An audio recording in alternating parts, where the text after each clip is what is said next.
y amigos, bienvenidos a esta ya tercera temporada del programa Páginas de nuestra Historia, que aúna los esfuerzos de la Universidad de Magallanes a través de su canal UMAG Televisión y el Museo Regional de Magallanes, dependiente del Servicio Nacional del Patrimonio, en un convenio de colaboración que ya tiene bastantes décadas.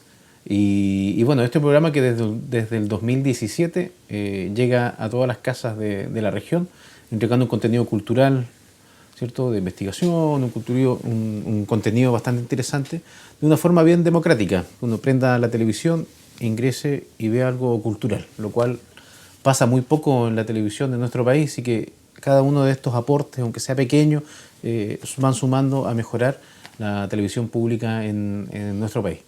Así que se agradece el esfuerzo de UMAG Televisión.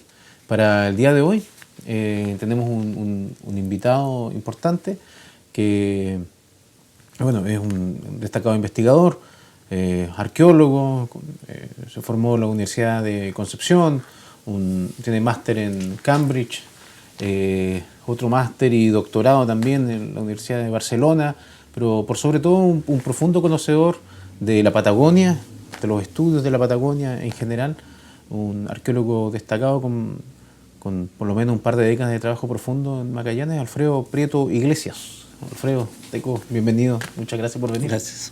Sí.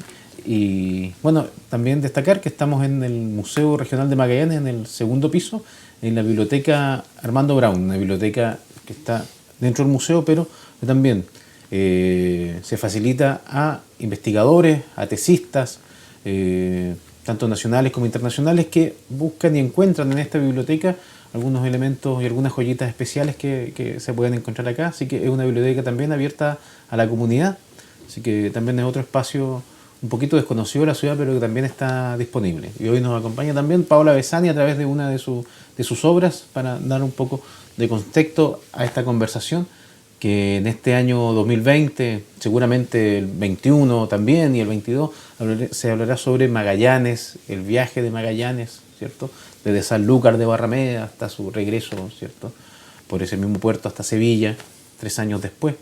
Pero nosotros acá en la región, en Patagonia, estamos hablando, nuestro sujeto de conversación es el estrecho de Magallanes mismo, el estrecho, ¿ya?, esta principal carretera de nuestro barrio común, que es la Patagonia. Y bueno, dentro del sinnúmero de expediciones que siguieron a Magallanes en 1520, bueno, lo hemos conversado a través de diferentes capítulos, ¿cierto? Tenemos varias expediciones españolas, Jofre de Loaiza, una serie de españoles, luego los holandeses, también con bastante avance en el ámbito de la cartografía, son destacados también en eso. También lo conversamos en otros programas, también con algunos hechos desconocidos de los holandeses en Patagonia, en Bahía Orange, en la isla de los Pingüinos. Y siguiendo avanzando, hay un personaje que es particularmente destacable por su conocimiento y por ser el primero en desarrollar unas ciudades españolas, europeas, en el estrecho de Magallanes, que es nuestro eje de conversación el día de hoy, que es don Pedro Sarmiento de Gamboa, un navegante que bueno, es bastante...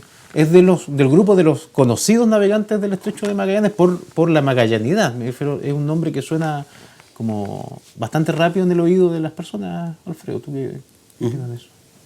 ¿Sí? Bueno, sí, Pedro Sarmiento se pone a la tarea de fundar un par de ciudades en el estrecho de Magallanes, en realidad fortificar el estrecho de Magallanes, Claro. Puesto que había, poco antes de que él planeara esta fortificación, había pasado el terrible pirata Drake y había pillado había hecho el pillaje de las costas de América, y el mar Pacífico había sido violado por esta armada de Drake, y eso les preocupó muchísimo, obviamente, al imperio, y motivó que Sarmiento viniera a fortificar en realidad el estrecho.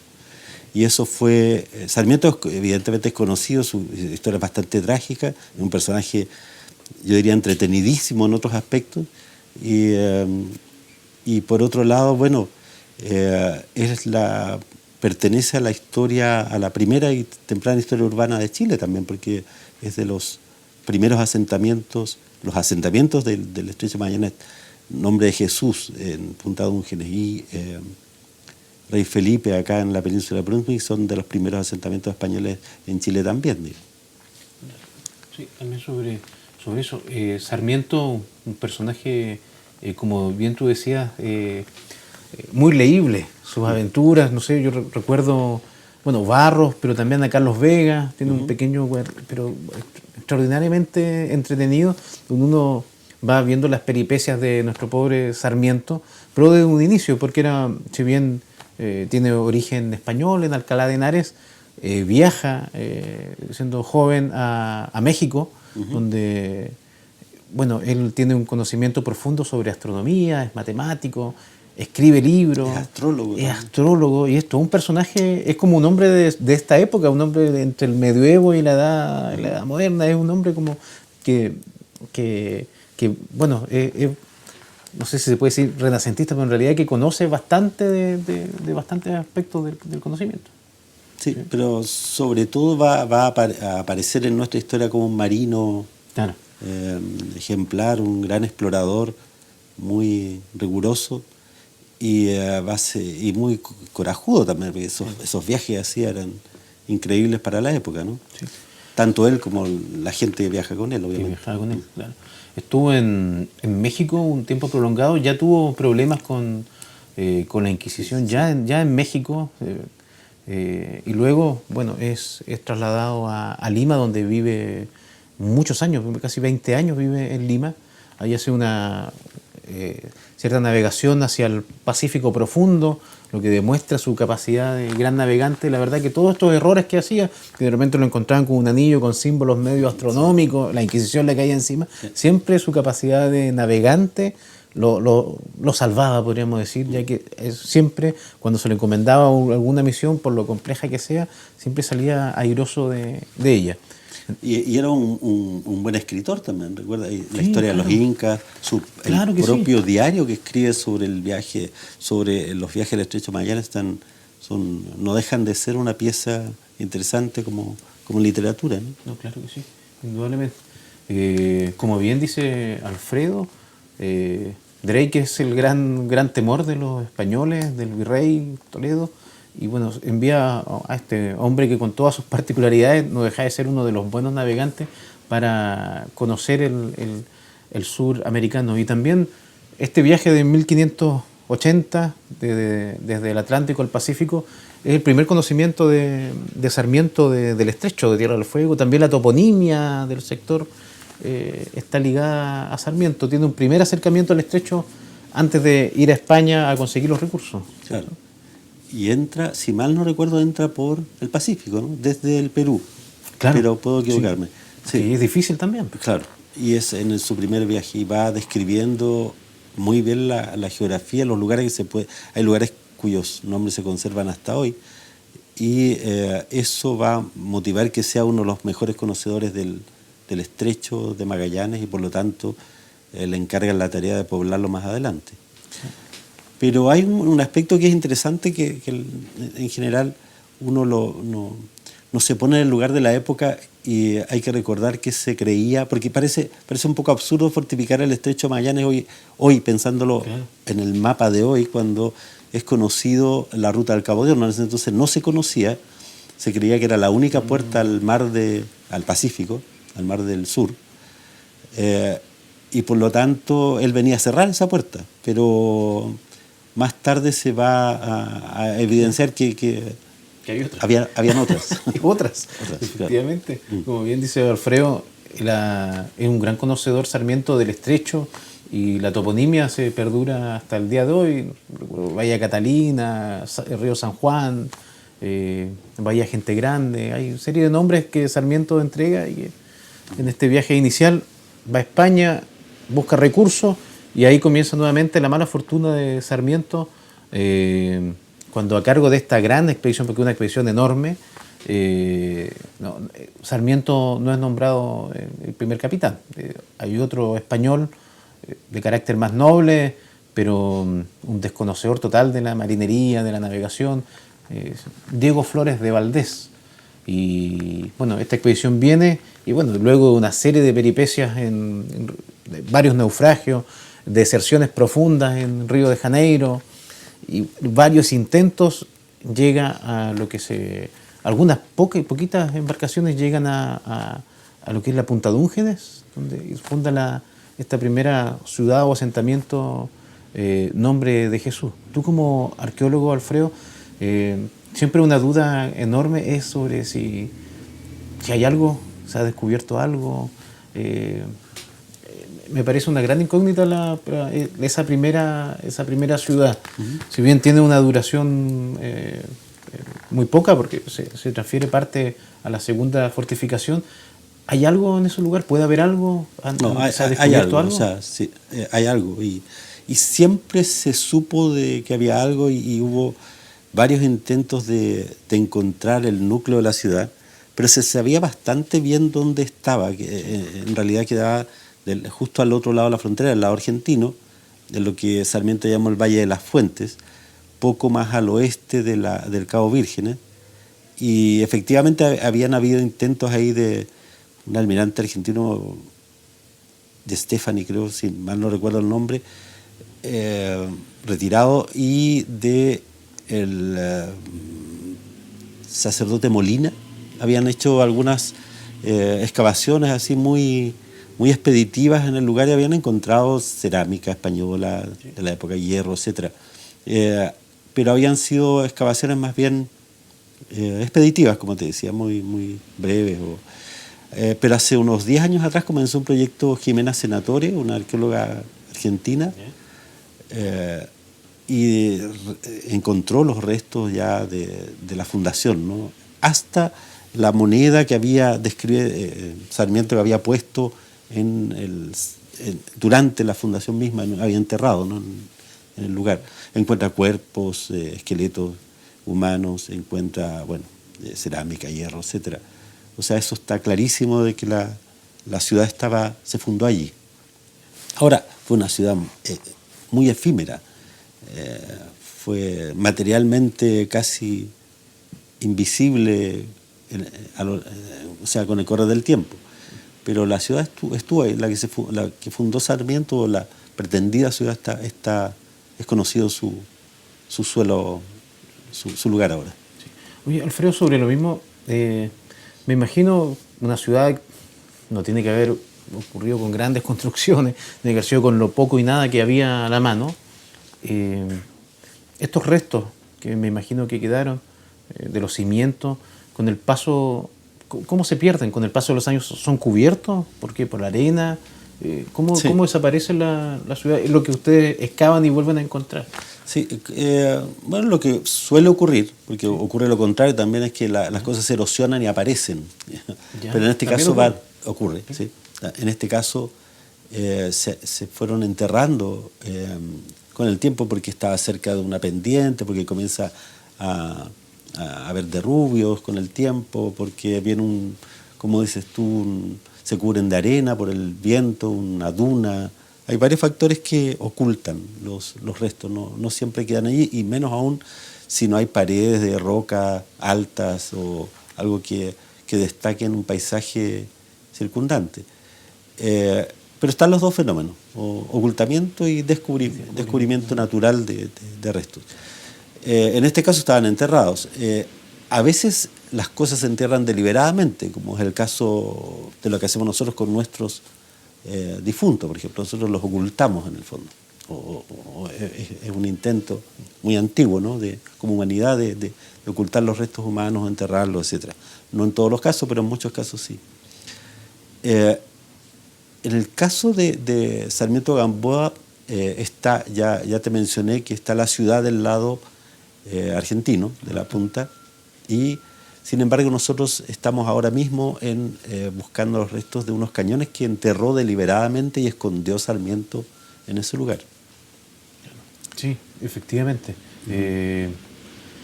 Sobre lo mismo tú hablabas un poco, digo, para quienes no y la gente también en la casa que no conoce, no tiene por qué tampoco conocer el trabajo de un arqueólogo ya en los detalles. Por ejemplo, hay una serie de personas que murieron en este primer asentamiento.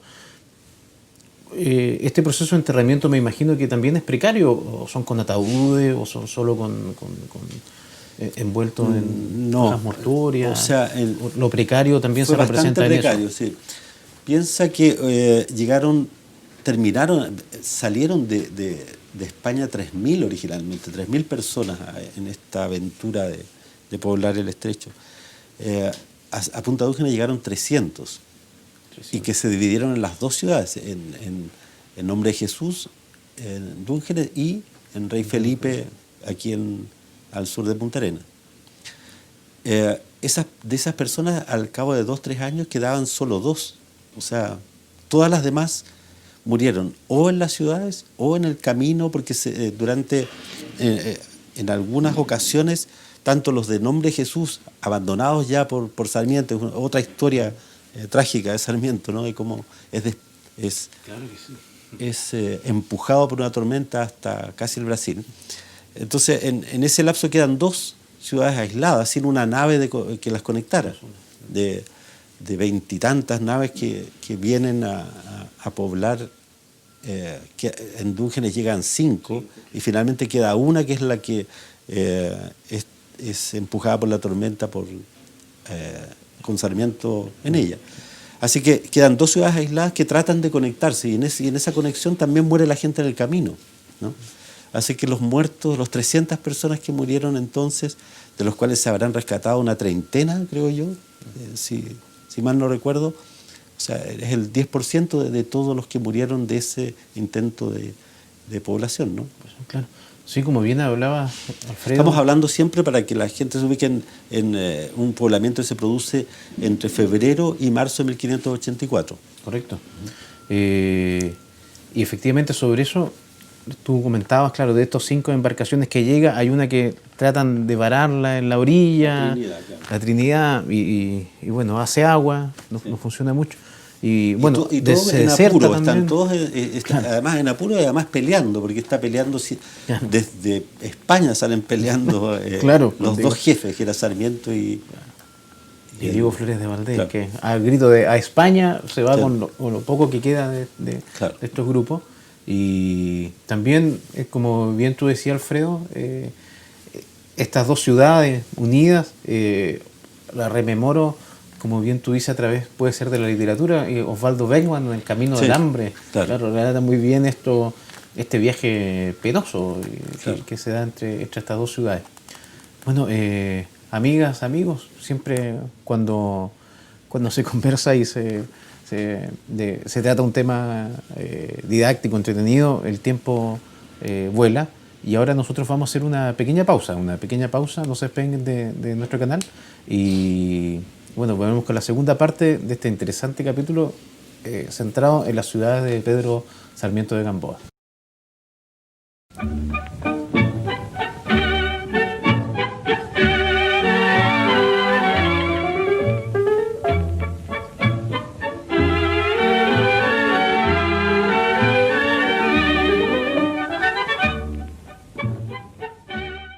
Durante el mandato del gobernador Óscar Biel Toro se inicia un periodo de gran prosperidad para la Patagonia chilena. Al llegar a Punta Arenas, lo hizo con 200 personas aproximadamente, todos ellos chilotes. Gracias a su esfuerzo y tesón, se inicia realmente el poblamiento de la zona. Biel hizo un nuevo trazado de Punta Arenas, aplicando el plano damero, que dio un aspecto más urbano a la colonia.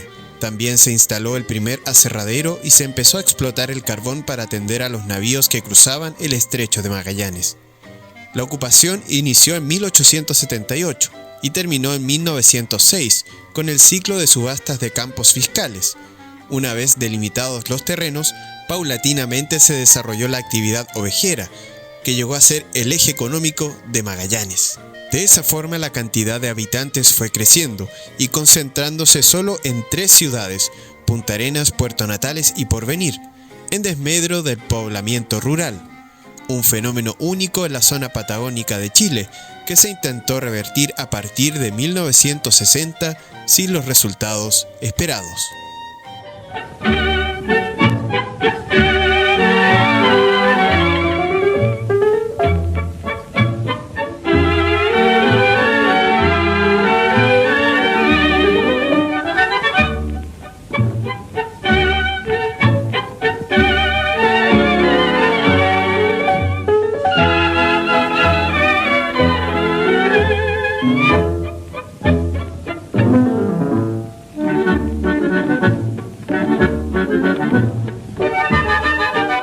Amigas y amigos, bienvenidos. Esta es la segunda parte de este capítulo de ya la tercera temporada de nuestro programa, que se transmite por UMAG Televisión, páginas de nuestra historia, con ya casi una treintena de programas, 60 invitados, y estamos tratando una serie de interesantes temáticas en relación al Estrecho de Magallanes en esta, la tercera temporada.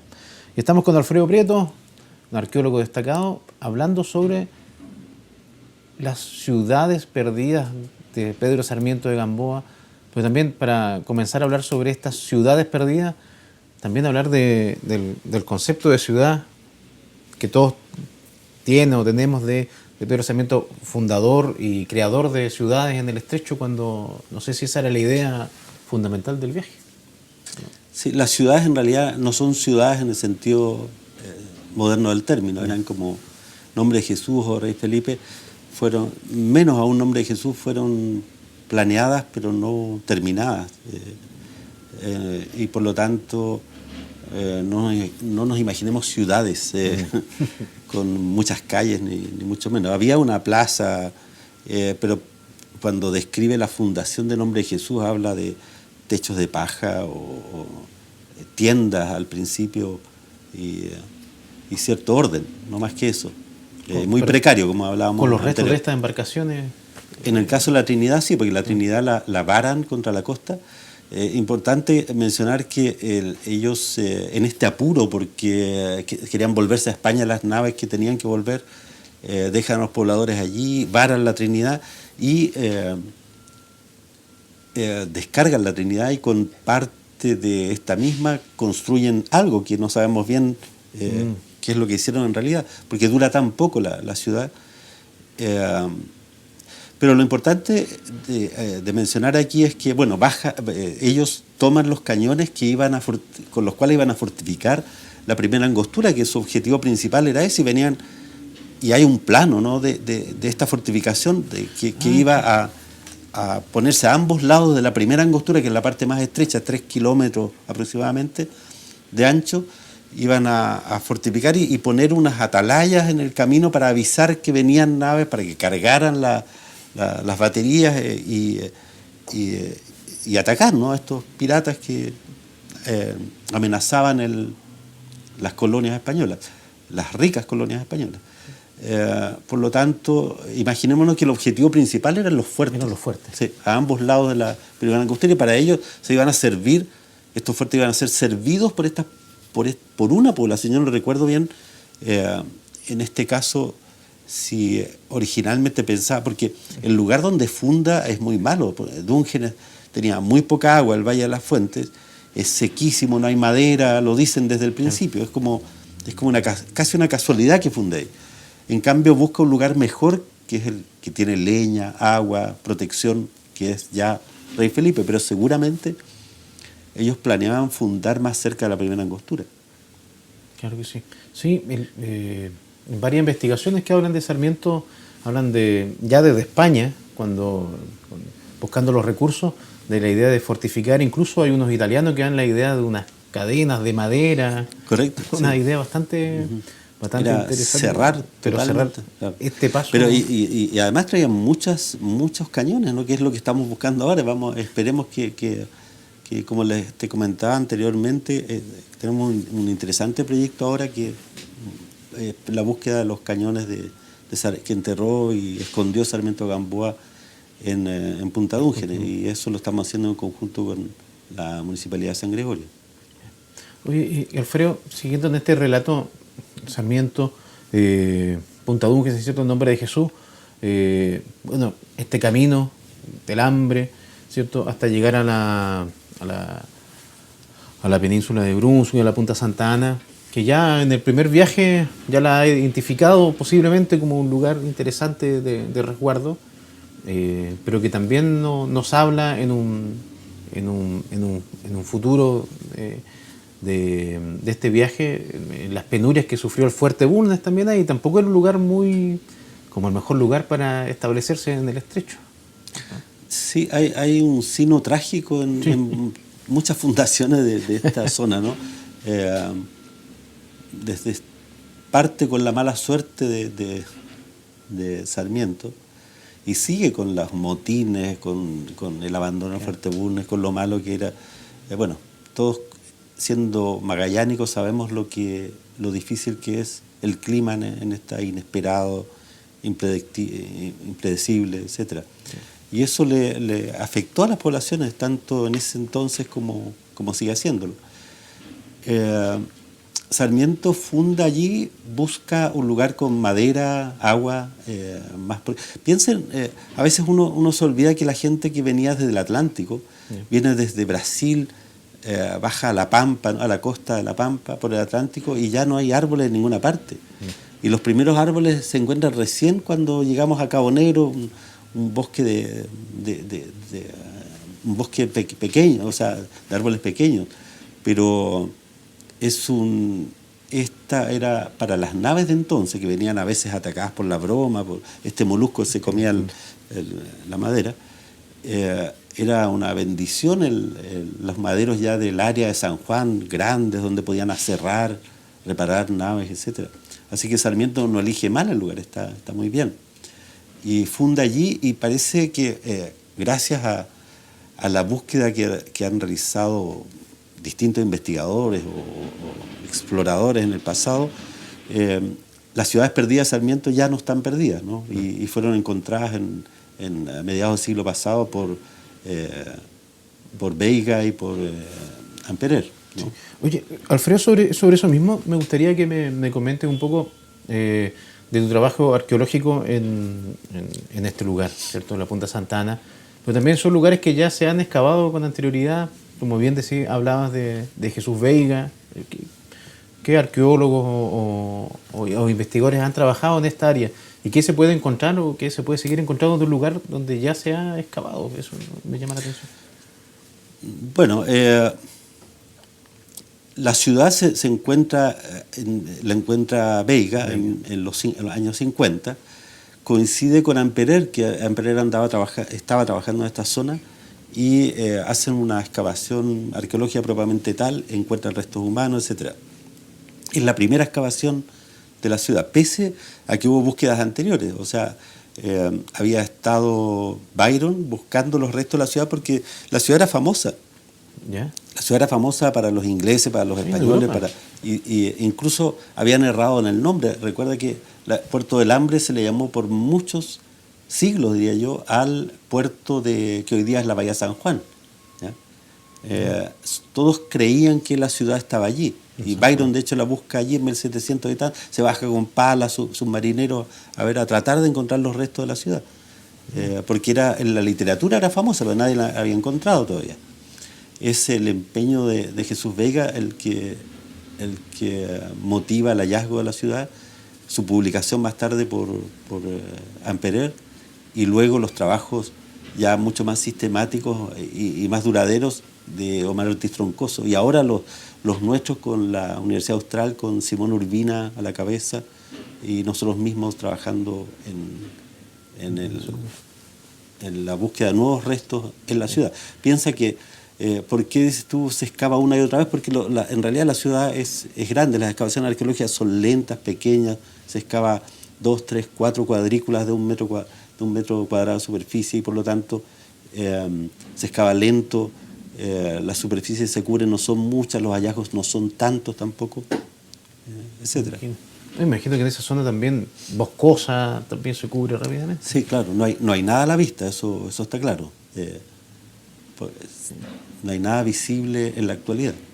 Y Alfredo... Perdón, ahora desde que Veiga encontró el muro de piedra, sí que está visible y preservado ahora en Puerto del Hambre, un resto de la ciudad menos.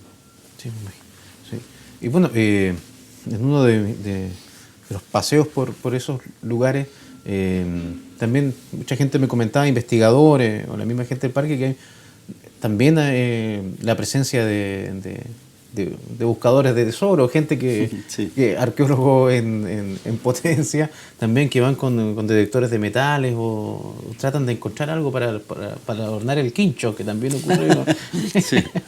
Es una pasión tan esta del anticuario, ¿no? Tan Claro que vieja y sí, igual me han contado la gente del parque que han sorprendido, pero son búsquedas asistemáticas que no conducen a nada, que no van a producir ningún Descubrimientos considerables. un aporte considerable al conocimiento, ¿no? Que es el intento nuestro de hacer público, publicarnos de una forma más rigurosa lo que encontramos. Sí. Oye, y sobre mismo lo que encontraron hace muy poco y va a seguir saliendo en la prensa local y nacional, como ha salido, se descubrieron dos grandes cañones, dos grandes piezas en la ciudad Rey Don Felipe. ¿Nos puedes comentar un poco Sí, cómo claro. surge esta idea de excavar, de colaboración, que encontraron, cómo lo encontraron? Bueno, esto parte por Simón Urbina, que es un arqueólogo de la Universidad Austral de Chile, que nos propone hacer asociarnos en la búsqueda de nuevos, ordenar mejor. Mira, lo que pasó es que durante las excavaciones de Omar Ortiz Troncoso fueron las más importantes. Omar era, hace poco nos escribimos a todo esto, era un arqueólogo del Instituto de la Patagonia, el primero, y excava en 1971-72, por ahí. No me acuerdo exactamente la fecha, pero puedo estar errado en un año. Y publica esos resultados en los anales del Instituto de la Patagonia. Encuentra restos humanos, etc. Pero ellos no tenían los planos de la ciudad. Y en 1992, 94, por ahí, Barros, ¿Ya? José Miguel Barros, Sí, correcto.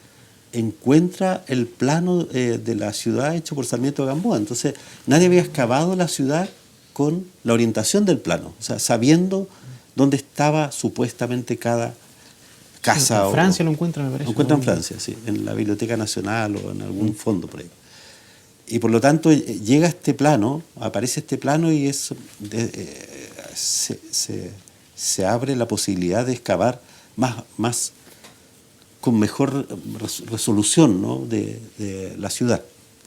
Y bueno, y este proyecto es un proyecto Fondart que lidera Simón y se produce esta excavación. Yo no estuve durante el hallazgo de los cañones, porque tenía un terreno que estaba comprometido antes en Tierra del Fuego, pero entiendo que excavan un par de cuadrículas, encuentran cerámica, hierro, bla, bla, y dejan la excavación y le indican a la gente del parque que se puede hacer un cerco, porque estaban haciendo un cerco para aislar el área más importante de la ciudad, para que el público pueda visitarla, los turistas, el viejo emplazamiento. Y entiendo que unos trabajadores estaban poniendo un poste de cercado y dan con uno de los cañones. Y avisan, obviamente, felicitaciones a ellos por su buen juicio, ¿no? Claro que sí. Y viene luego Simón con urgencia, les avisan de nuevo a los arqueólogos, vuelven y excavan finalmente y aparecen estos dos cañones magníficos de bronce. Sí, son dos piezas que por lo que la vimos en los medios, claro, de dimensiones bastante amplias, ¿no? Para lo que... Sí. Sí. Y no tienen bastante que ver... peso, 300. Sí. Y no tienen que ver con las que se habían enterrado en el otro lugar. No sabemos exactamente. Nosotros sabemos que hay cerca de una treintena, 25, 30, un poco más, de cañones que son los que originalmente entierran. Y pensemos, no solo cañones, o sea, balas, cureñas probablemente. Es un volumen importante. Ahora, ¿cuántos de esos se fueron a las ciudades? ¿Cuántos debemos restar a ese entierro? No sabemos exactamente. Oye, y Alfredo, hablas de este descubrimiento de estos cañones por una manera, bueno, estaba un proceso de excavación en el lugar, pero también están trabajando con mayor tecnología en el área, ¿o no? Correcto. Este es un proyecto multidisciplinario, involucra gente de arquitectura, de geofísica. En el caso de geofísica se está trabajando con un radar de penetración de suelo, GPR se llama. Lo habíamos utilizado y gracias a él descubierto el cementerio Fuerte Bulnes anteriormente. Y por lo tanto se empleó en esta búsqueda también. Se hizo un levantamiento fotográfico, topográfico muy minucioso del lugar esta vez. Se ha trabajado bastante bien. Oye, y Alfredo, te estoy preguntando todo lo que sé, gastando todas mis dudas, sobre lo mismo, sobre la búsqueda. ¿Es importante estos sitios arqueológicos? Me imagino que las ciudades van creciendo encima de otras. No sé, Santiago del 1536, del 42 va creciendo sobre la del siglo XVII, la del XVIII. ¿Es muy común que haya una ciudad que desaparezca? ¿O que en Chile que quede cubierta? Eso es buena pregunta. Es interesante porque Simón comentaba, Simón Urbina, el arqueólogo que está trabajando allí también, comentaba que hay muy pocas ciudades que se congelaron un poco en el tiempo y no les ocurrió que se sobrepusieran a ella otras cerámicas, otros hierros, otros estilos de cosas. Y por lo tanto, esta ciudad es importante precisamente por eso, porque es un evento y muy corto, en que uno puede saber exactamente qué materiales se utilizaban en esa época, ¿no? Quiero destacar un detalle, que es una pregunta que hizo Pedro anteriormente, que respecto de por qué se habla de Puerto del Hambre. O sea, es muy importante que la gente conozca el origen de tan trágico nombre. Claro. Y es importante porque nosotros olvidamos contar a veces que lo que sabemos de la ciudad, de lo que le ocurrió, se debe en realidad a dos sobrevivientes, que son Tomé Hernández y un tal Hernando, dicen que era otro español que después del rescate por parte de Cavendish de Tomé Hernández, él lo rescata un Chidley, me parece, 2 años después, y también cuenta algo, pero muere en el viaje. No es como poco, claro. Sobrevive poco. No es como Tomé Hernández, que declara se arranca del barco, claro. O sea, lo toman los piratas ingleses, más que tomarlo, él se sube, se escapa, se sube. ¿Quién no lo haría en estas condiciones? Bueno, increíble, pero hay gente que no lo hizo, que él estaba con 4 o 5 más, y solo él se sube al barco y se salva. Y entiendo que en Quinteros, me parece. Sí, en Quinteros. Sí. En Quinteros se escapa y declara. Y él declara acerca de que... Y él dice que se murieron de hambre, o sea, tal cual. Él es el testigo principal. Y por otro lado, el examen de los restos óseos que han hecho los colegas argentinos y la gente y los colegas de aquí muestran el estrés alimenticio que de aquellos muertos que han podido estudiar, ¿no? Sí. Esos cuerpos que han podido atestiguar algo. Sí, creo. Efectivamente, un hito importante en la historia de Magallanes, nombre Jesús, rey don Felipe, que vuelve en la literatura de Osvaldo Beckman, en el canto a Magallanes también, y en una serie de disciplinas artísticas, y de repente nos vuelven a sorprender con estos hallazgos, los cañones, y estamos seguros que van a seguir nuevos descubrimientos sobre esta temática en particular. Y Alfredo, para despedirnos, quisiera preguntar en qué sigues trabajando en este proyecto en particular. ¿Vas a seguir con seguimos trabajando, es un equipo grande. Seguimos trabajando tanto en Dúngeres como en Rey Felipe. Estos trabajos evidentemente no se han agotado y cada vez que uno vuelve al terreno vuelven a surgir nuevas y ojalá mejores preguntas para responder, ¿no? No, pero muy bien. Bueno, Alfredo, te agradecemos tu tiempo, la generosidad del conocimiento para entregarlo a la gente a través de este programa y bueno, a todos amigas y amigos, invitarlos a seguir en la amplia parrilla programática de UMAC Televisión. Muchas gracias por acompañarnos.